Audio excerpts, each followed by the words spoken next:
All right, so welcome to the podcast. My name is Wilson Rojas. I'm the Assistant Director for Emerging and Innovative Technologies at the Center for Excellence in Learning and Teaching. And today we have Deb Diamond, Yes.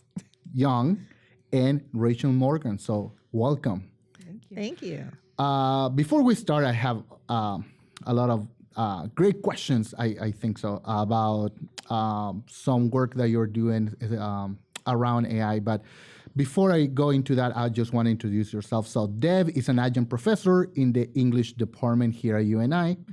She has an impressive background with her bachelor's in public relations from Drake University, her master's in literature here at University of Northern Iowa, and her PhD in rhetoric and professional communication from Iowa State University. Mm-hmm. A true Iowan. Well, actually, I grew up in Minnesota, but since then, I just have been working my way around the state. Okay, perfect. Fair enough. Her research interests revolve around composition, contemplative pedagogy. That's a hard word. It really is. Community engaged writing and feminist rhetoric. The fun part of Deb's research interest includes pedagogical possibilities of fandom podcasts. Maybe we can talk about that later. So thank you for being here. Thank you. So Rachel Morgan is an instructional professor here at UNI for English, as well as having an impressive background with getting her BA at the University of Tennessee at Chattanooga? Oh, Chattanooga, okay. That's a new one for me. And her Master in Fine Arts from the University of Iowa's Writers' Workshop. She is the North American Reviewer's poetry editor, as well as a published author. Her work, including Honey and Blood, Blood and Honey, published through Final Thursday Press, local to Cedar Falls. Congrats. Thank you. She's also a co-coordinator for Cornerstone. And we're going to talk a little bit about how Cornerstone plays a role here in a little bit.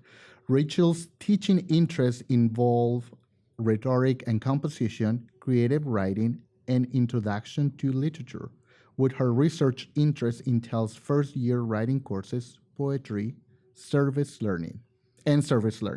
Rachel, thank you for being here as well. Thank you. So let's jump into this. So you have been conducting some research about students' use of AI and UNI, right? Can you share some more details about what that entails? Yeah, a lot of the data we also have is visual, and there will be a slide, I think, on the if you have that ready to show as well. Yeah, absolutely. But I'll just cover the methodology of it. It is a 28-question survey, and it makes the distinction between generative AI and assistive AI in first-year writing classes that we teach here at the university. And so those classes are college reading and writing, also known as 1005, critical writing about literature, Cornerstone, and a section of international writing. We used a 4-point Likert. We have multiple choice and open-ended questions. And in most sections, students were given time to complete it in class. A few sections, students were provided a link by the instructor and asked to complete the survey either in class or on their own. Either way, we're excited to have really good participation in this. 325 students participated in 2025. That's a response rate of about 63%. And in 2004, we had maybe I got that backwards. I got the 58 response. Sorry. Yeah. So 63 in 2024 and a 58 response rate in 2025. And overall, 46 majors across the university are represented in that in the data and the detail. And these are just freshmen, right? Yeah, mostly. Mostly, I would say we did ask that. You occasionally might get someone who's a sophomore or a junior, particularly in 1005, but in Cornerstone, you're going to see this is a true freshman student. I would say, about 90% of the data comes from freshmen? Roughly. All right. And so in this study, we asked them about a wide range of things. Particularly, we were focusing on things like perception versus reality. So what do they think is being done with AI and what is actually being done with AI?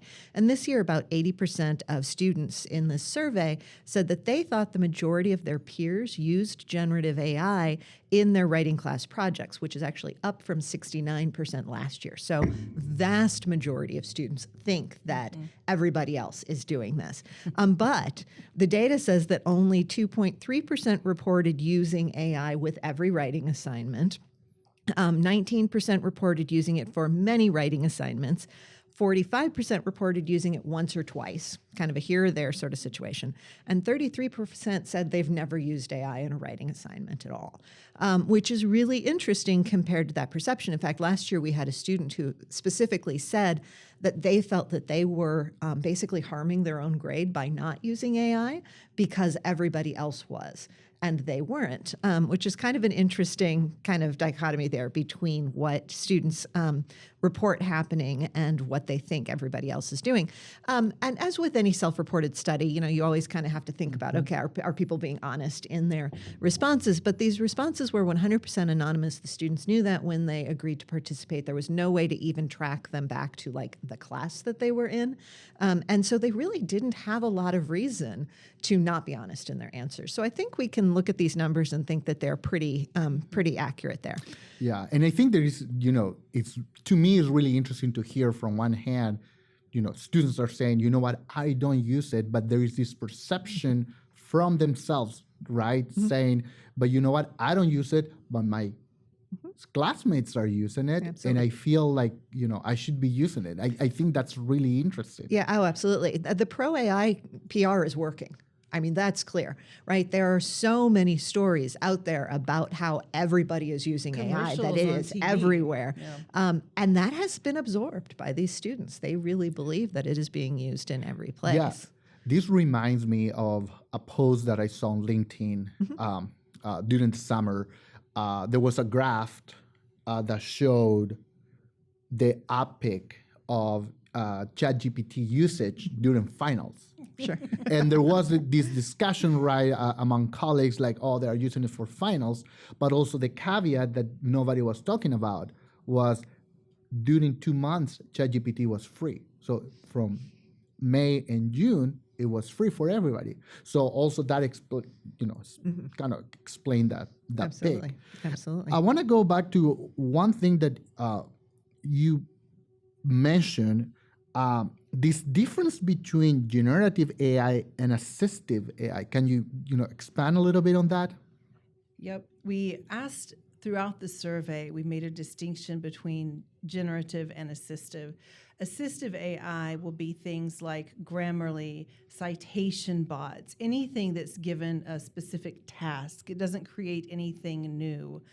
I also, in addition to teaching at UNI and working with students, I have 2 of my own kids that are in high school and middle school when we started the survey, and they have actual Grammarly accounts.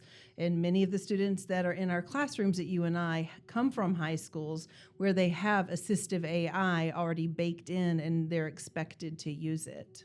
And then generative would be your ChatGPTs, your Geminis, your notebooks, things of that nature. Anything that's using algorithms and predictive text to, create things.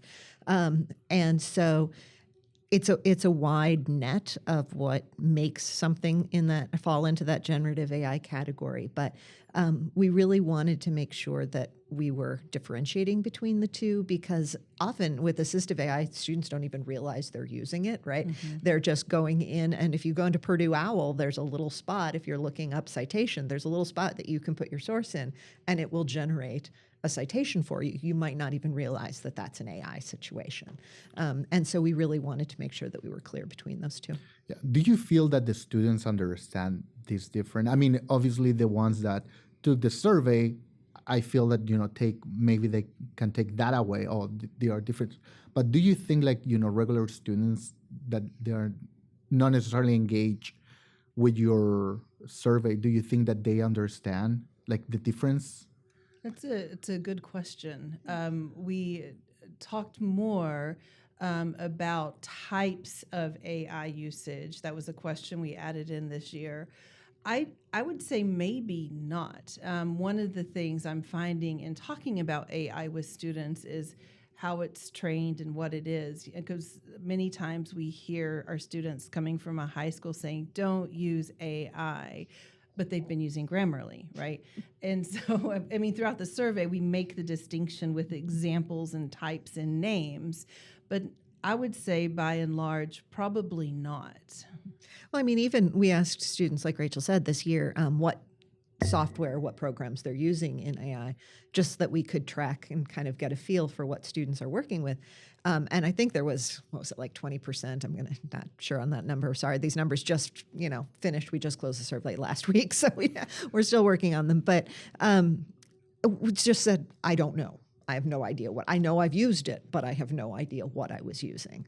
And so even within AI use, not knowing between generative or assistive, often they just don't even know what the program is that they're using at all. So I found that fascinating. Yeah, that's really interesting. I had the privilege to go into your classes to talk about AI, and sometimes I was looking, and asking the students to do things. Sometimes I felt that I have access to this now. I didn't know that, or I'm using this, and I didn't understand that I was using this in this way. So I think it's really interesting that they're still engaging, but they don't quite understand what they are engaging with, right? Well, I mean, one of the things that we found that was really interesting is we asked them how they were using generative and assistive AI systems in their writing process, and one of the things that came up frequently was that they're using generative AI like assistive AI. So they're asking ChatGPT to give them feedback on their grammar and mechanics, as opposed to using a Grammarly to give them feedback on their grammar and mechanics. And so in the end, other than our study purposes, I'm not sure it really matters if they understand the difference between assistive and generative, because they're using generative as assistive at different times. Yeah, that's really interesting. Going to, you were just jumping into a little bit on what actual things you found through your research. I'm going to start kind of backwards, I guess. Is there things, or what are the things that did not surprise you going through the data? I think one of the things that did not surprise me is where students use it in the writing process and where they felt it was most ethical to use it in the writing process. So when you're teaching writing, it is more of a process than a product, right? And so you're thinking about brainstorming, you're thinking about topic generation, outline creation, drafting, revising, editing, and working it to create that final piece of writing that you want to turn in. And we saw that Deb and I have been calling it bookending the writing process. We find that students are bookending and using it at the beginning to help them create a topic, an outline, and then at the end to check it. And those also, the students feel ethically that's a better way to use AI. We have open-ended questions so you can hear some of the results. A student from the 2025 survey said, "It helps my brain start working when I can't think of how to start off." It's pretty intimidating for students that don't think of themselves as writers to have that blank page staring back at you. And a 2024 student said, "I use it to gather general information on a topic similar to how you would use a wiki. From there, I go in and find sources and do more in-depth research." And I think that as we think about the idea of cheating or plagiarism or copying or whatever the language is for that, we had two really telling statistics. We asked students, is it cheating to use generative AI too? And we walked them through the process. Create a list of topics, create an outline, give feedback. Ask it to create a paper for you and not change anything and turn it in, right? And so when you were looking at, and we asked them, is it cheating to use generative AI to provide feedback on the structure or content of a piece of writing the student has created? So at that end, 42% said absolutely not. 10% said absolutely, that is cheating. And then 48% were in the probably not. Now you compare those numbers to when we asked students, is using generative AI to answer questions or complete a writing assignment without changing anything, is this cheating? 10% said absolutely not. 27% said probably not. 47% said probably. And 16% said absolutely. So yeah, I feel that's really interesting. Do you have something to say? Oh, I wasn't going to comment on Rachel's thing. I was just going to tell you what didn't surprise me. So if you have something about Rachel, go right ahead. Please. Okay. So one of the things that I didn't find particularly surprising was that students reported that they were using their AI to give them feedback on their grammar and mechanics, like we were talking about, right? 61% of students reported that that was what they were, that was one of the uses that they were doing. And this didn't surprise me at all because this is an area that students tend to feel unsure about. And so it makes sense that they would use this tool and see that. And as Rachel said, it's an area where they feel pretty confident in terms of ethics and using it. That said, some students also recognize the limitations of AI. And this year, one of the students responded saying, I think AI helps with your grade, but it doesn't help you learn or retain any knowledge since it's writing for you. And so we do have students who are reporting recognizing that, yes, this tool is here, but it's not necessarily helping them retain the information that they're trying to learn from class. The other thing that didn't surprise me all that much was we asked students why they chose to use AI in their work, generative AI in their work. And there were two main reasons. One of them was time.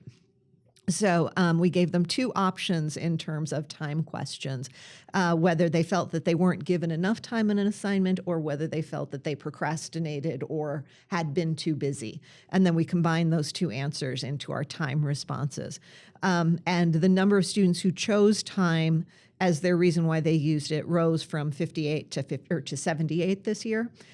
So that's a pretty big jump, and students who are recognizing that this is something that is saving them time and helping them when they find themselves in a time crunch. I did appreciate and was actually a little surprised by the fact that this year more students conceded their own role in that time crunch and chose the procrastination option. That went from 37 to 59, which I'm impressed that they're recognizing that it's partially on themselves in terms of, work schedules and all the other things that they're doing that's keeping them from being able to dedicate the amount of time that they want to an assignment. But that also made sense to me, that students would see this as a way to help them when they're tight on time. Yeah, I think that's really interesting because I procrastinate too. I'm not gonna lie. Absolutely. So I think it's really interesting to see students to recognize that. Like, again, as we said, the first step to recognize you have a problem is to recognize that you have one, right? So I think it's really important, and I'm glad that they are recognizing, I'm procrastinating, but also this tool is helping me, right? But also, I feel okay, how do you balance that, right? Mm-hmm. I think this is where I can see some people's fears, mm-hmm. This is where this kind of technology becomes mm-hmm. Not helping. Absolutely. Right? Because if the issue is that whether you're procrastinating or you are working 30 hours a week and going to school full time, right? So no judgment as to why the time is short there, but this doesn't solve the problem of scheduling yourself and figuring out how to make sure you have enough time to get a project mm-hmm. done appropriately and make sure that you can gain the most and learn the most through working through the project. It's helping you get it done fast, right? And those are two different sets of things. And it is fast, without question. Right. And so, yes, I can understand why a lot of faculty and folks would be concerned in terms of, okay, how are students using this? Is this becoming a crutch as opposed to learning how to divvy out a project and figure out how to get it done with the appropriate amount of time, regardless of your busy schedule, which is something we have to do in the working world all the time, right? You're really busy. You have to get this project done. You've got to figure out how to break it down into pieces and make that fit within your life and within your schedule. That is an important skill to learn in college.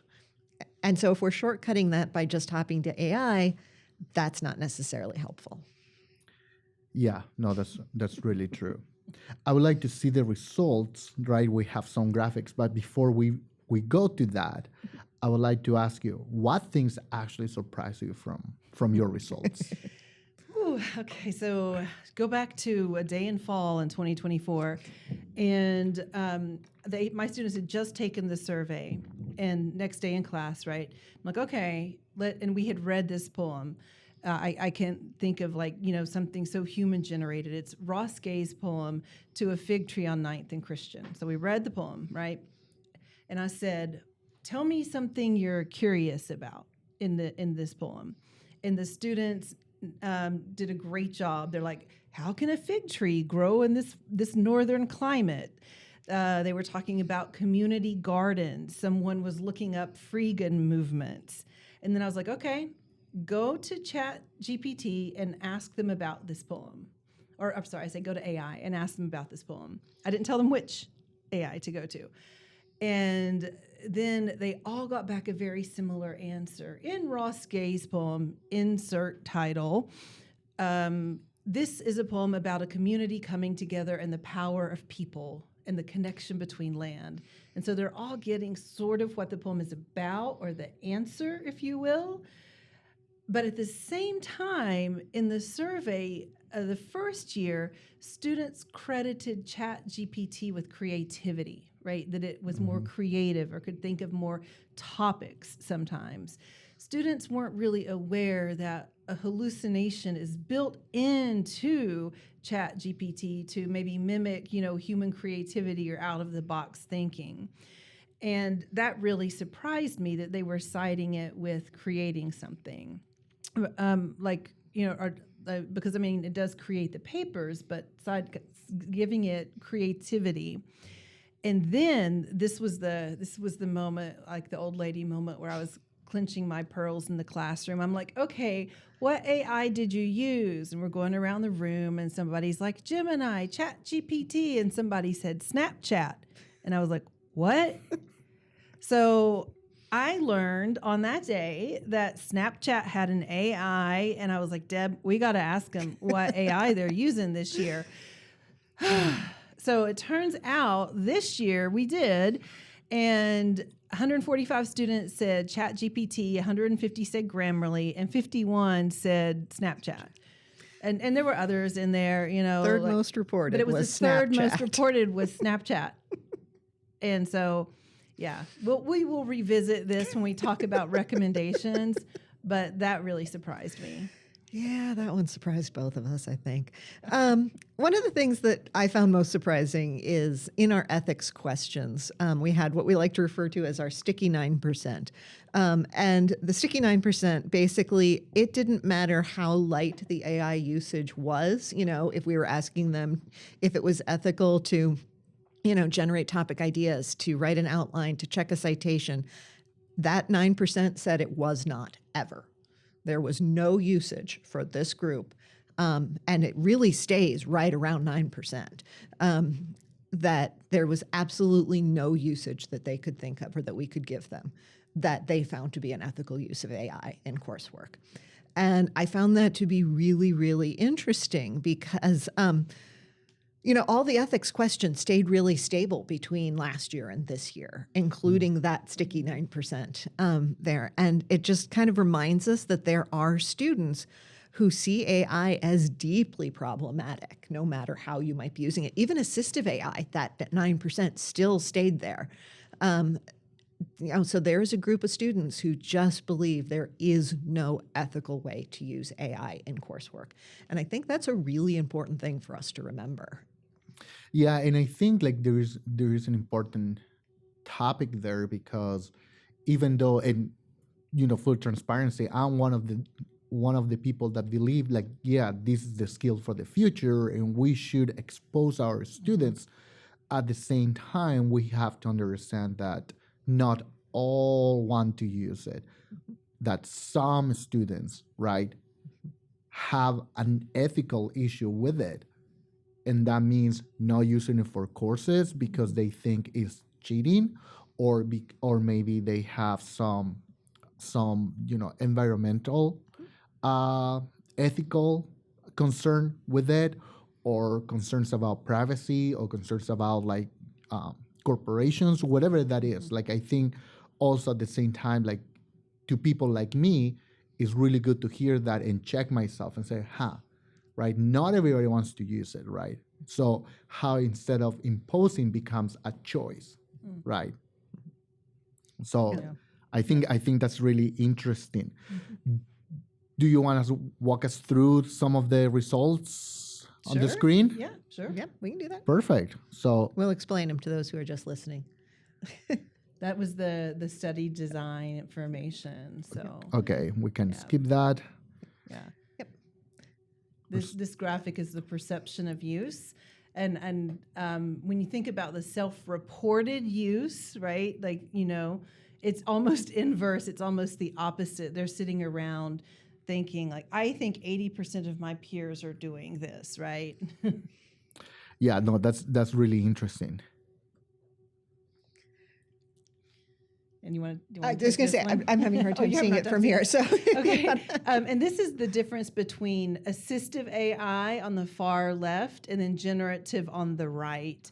And we're asking if they have used generative AI like ChatGPT or Copilot in past writing assignments. And the purple color, and it's the same for both of them, is with almost every assignment. So on the generative side, that's about 2%. On the assistive side, like Grammarly, it's about 15%. And then the blue color, it says with many assignments. So about 20% of students use generative AI or have used it in the past. With many assignments, 42% have used something like Grammarly in an assistive way. I've played with it once or twice, is the green color. And we do see that pretty big over in the generative side, 54%, and about 30% on the assistive side. And then yellow, I've never used generative AI tools in my writing, 33%. Now, this graphic is from 2024, and so we are going to pull the 2025 data. this is 2025. Oh, is it? Yeah, this is Okay. 2025. Woo, there it is. Well, we will compare the 2025 data to the 2024. The survey just closed last week. And then the assistive use is 13% for the yellow. Yeah, and I think this is where you were mentioning like this different where students don't. It's not that they don't understand. Maybe they don't realize there's a difference maybe between assistive versus the generative AI tools, right? Yep. This one goes back to where in the writing process did they use it? And we're asking about generative AI. And again, what Deb and I are calling the bookending. And this was a check all that apply. And you can see that the generate topic ideas is the most popular up there. Almost 147 students said yes. And then the next most common is to give feedback on grammar and mechanics, 136 students. And so that's, again, starting the writing assignment, finishing the writing assignment. 81%, that's the second row down, says create an outline, give feedback on structure and other content, 84 students. That's the fourth line down. The fifth line down is create citations, find sources, 48, create a draft or part of or all of the writing. 16 students said yes. I have never used generative AI, 69 students. Yeah, and I think this is where it's also interesting because you can see like which I think there are great ways to use it like ethically, but also at the same time you have I never use generative AI as one of the top options too. So, Right. which I think is really interesting. And we're thinking about writing here, right? Like, one of the things I'm interested in medical humanities, and I think the way that AI is being applied in health sciences is really incredible, right? And so sometimes a big check-in for me was thinking about in what field of study and how is it going to be used, right? Because we're also talking about human storytelling and creating work and original work, and plagiarism is a concept that's been around so long, right? That when we think about copyright, we're protecting someone's words and someone's idea. So that kind of is coupled in with this notion of writing. Yeah.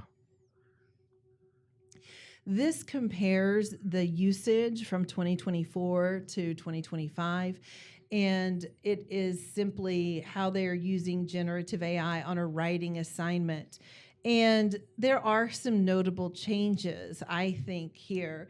Probably the first one that is most notable is that first row up there. I wanted to play with the technology and see what it could do. That number is a little lower. Maybe you think that's because students have already used it. They already That know. would be my guess. Mm-hmm. And so there are some kind of follow-up questions here. Another one, and it's small, but if you look at the smallest row over there, I didn't think the instructor would notice. So I think we had 2 or 3 students say that in 2024, jump to 5, right? So that's take note of that bit of information.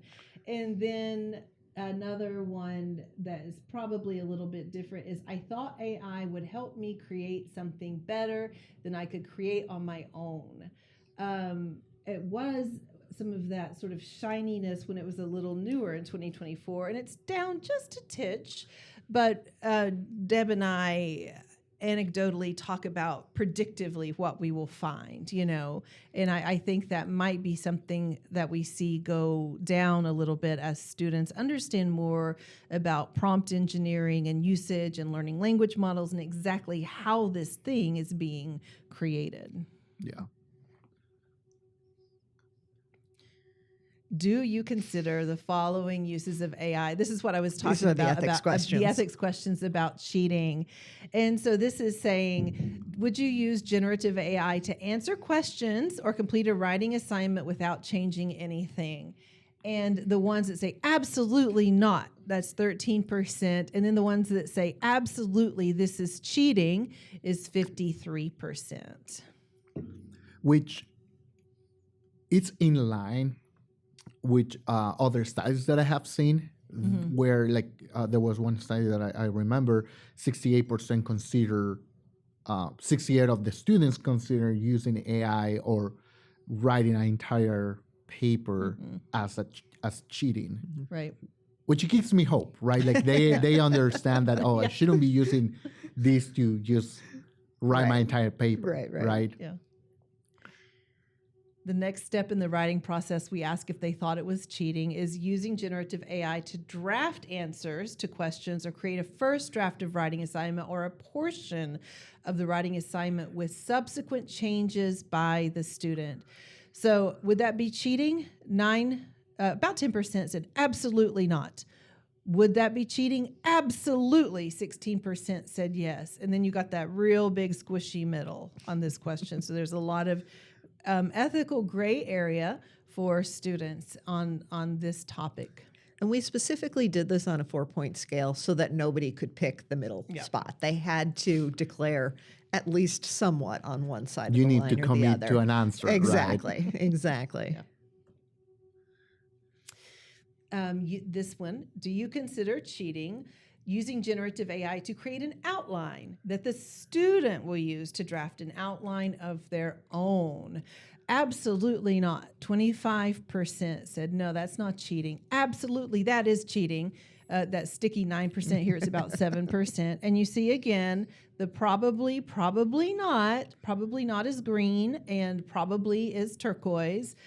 That represents about 66% of the students. So big, again, kind of ethical question area. And I think, and this will get a little bit into the recommendations, is even in a high school when they're coming from this, because we are thinking about freshmen and now they're in college, some professors won't mention AI at all. Some will use an AI assignment. And so it's all over the board. And so it's no wonder we're seeing such a big percentage of students saying, I don't know, maybe, maybe not, because it still is new and they're not seeing a lot of directness maybe in a syllabus or an AI policy. Or consistency. Yeah. You know, the trend that I'm seeing like now that we're talking about students transitioning from high school to college, I see a lot of push of usage of AI, but from the teacher side, right? You mean teachers So, using it? yeah, in at least in K-12. And, you know, Gallup, I think in the summer, released this survey, and they calculated that K-12 teachers save around 3 weeks. It was 3 or 5 weeks, something like amazing, on time just using AI. So that's a lot. But I think, like, you know, that's interesting in one part. Like, I can see the push on K-12 to use, but from the teacher's perspective, not that much from the student perspective. But here we are, let's use it as a tool. So I think that's also interesting. Yeah. I think you are, though, seeing more and more in the K-12, at least the upper K-12, right? Of encouraging students to use it. And this is simply anecdotal. I have no data behind this, but just talking to friends with kids in middle school and high school, it is not uncommon for me to get friends asking, is this okay if my kids are being told to use this in their, 7th grade English class? Should I be concerned? And so I'm getting more and more of that from people that I know who have kids that age. So I think you are seeing, like I said, at least anecdotally. Yeah. I An think expansion so. there. And Friday, Deb and I presented at the Iowa Council Teachers of English annual convention.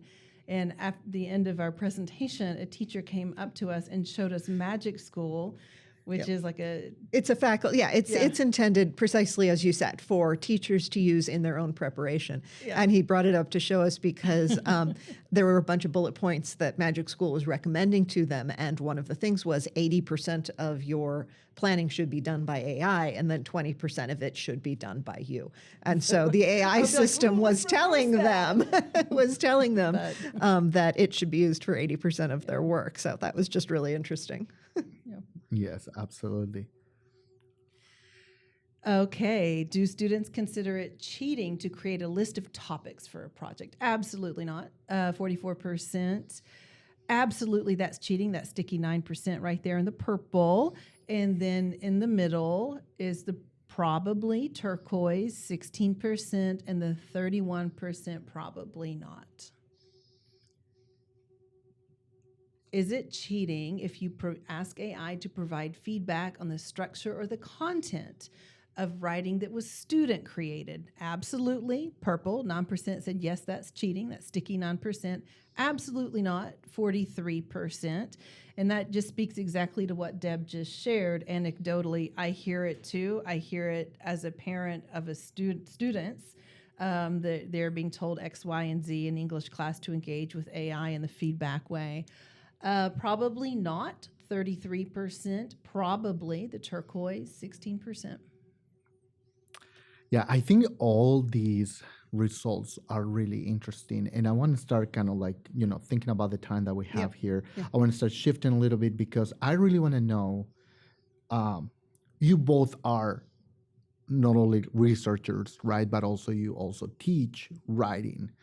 And, one of the things that I'm really curious about is how all these results, right? You see the survey, you see your students, right? How all these results inform your practice regarding writing. Yeah, and I will tell you, it's different for the different classrooms I'm in. And I think it should be. When I'm teaching a creative writing class, we don't talk about it. It's not, I don't expect students to use it. But when I'm teaching a composition level class, absolutely, we're talking about it, we're engaging with it. It's changed the way I teach certain assignments, like an annotated bib. And I now have an AI statement on the syllabus, and then I have an AI statement that is specific to each assignment. For example, if a student is writing a narrative essay, I wouldn't expect AI to give them much help on topic generation, right? Like, this is about your life. You're starting from here. But providing feedback, yeah, that makes sense. Whereas when we go into an annotated bib, you're looking for, it can help you gather research, it can help you summarize, it can help you triangulate information, right? And so that will change. So I have an AI statement for each assignment. I've recently learned about writing AI disclosure statements. Deb will talk more about that. And I've also learned to have an AI opt-out on any AI assignment that I have, that it's there, that a student can choose to opt out of this if they would like to. One of the things that really hit me was one of the data points that we looked at on the graphs there. Again, asking students why they chose to use AI. And Rachel specifically talked about the response of, I thought AI could help me create something better. But there was another response on there too that was, I didn't think I could do the assignment well without AI. And those two together form what we call the confidence questions, right? Students who are picking to work with AI because they don't trust themselves as writers. And that was combined the highest response in both years of students saying why they went to AI. So even more than time, confidence was their reason. And, you know, it's really interesting when we look at some of the student feedback. We get comments this year like, when I think about a sentence, I think AI can write it better than I can, more vivid and more beautiful. Or one student who said, I was too scared to ask a human to help me make my paper more professional and better looking. And so they went to AI because they were terrified to talk to somebody and ask a writing coach or a professor or somebody to give them feedback. One of the things that I often think about, I've often described myself as a writing therapist, more so than a writing teacher, because so many students have absorbed the message that they are not good writers, however they define that. And because of that, they think of writing as like an innate trait or ability as opposed to a skill that can be learned. And seeing that this was such a huge response in terms of students going to AI, that is something that I have really deeply internalized, is how I can help my students see themselves as writers and see themselves as confident writers. And that doesn't mean that tools can't be used, but I want them to generate some trust in themselves and their ability to do things and their ability to ask for help if they feel like they need it. I think that's really, really important. And so the data just really confirmed a need to focus on process in writing more so than product, which is something you talk about a lot in composition, in the field of composition, and making sure that students get that support to see themselves as writers. Yeah, and here's another question, kind of related. There's a lot of things that I want to relate, like higher education, for better or worse, right? We have used writing as a proxy for learning, right? We have.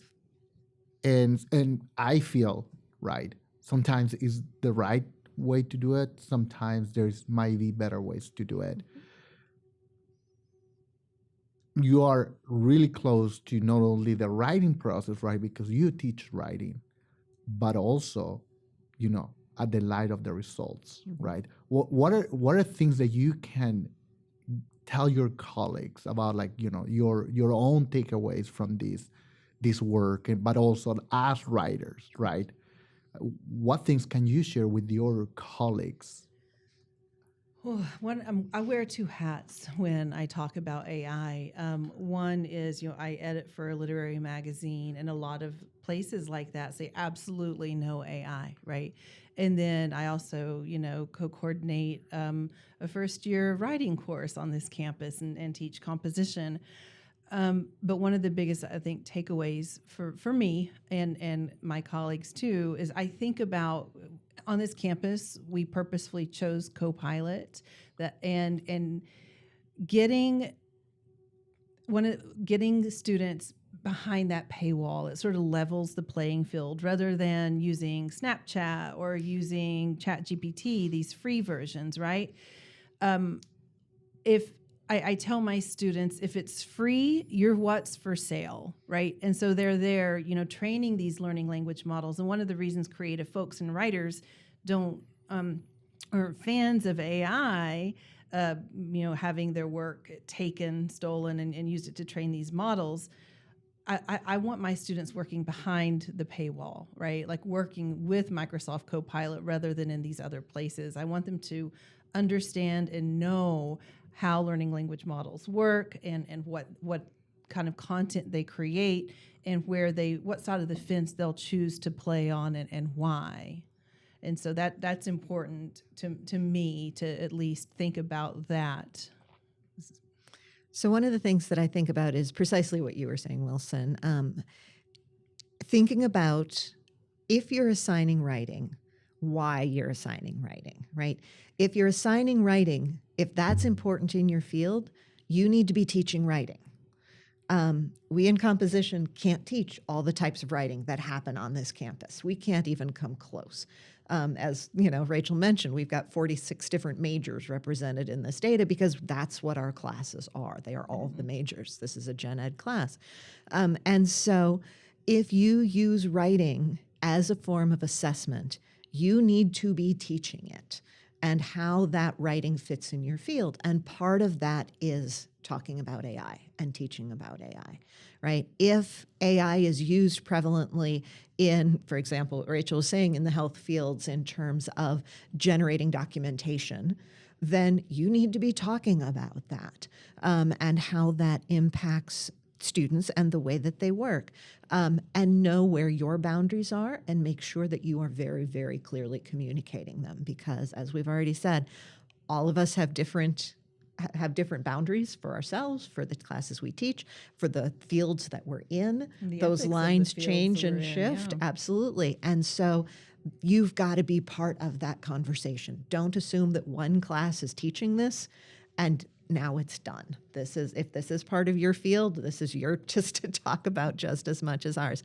The other thing that I would say is that confidence question. If writing is important in your field, help students generate that confidence in the writing in your field and begin to see themselves as writers. That is really important. Yeah. No, I think there's nothing else I can say because you're just me commenting on what you just said. It will ruin it. So I'm gonna avoid that. Well, I thank you, Wilson. But with that, it's like any advice that you can give to your colleagues. Talk about it. Talk about it. Talk about AI.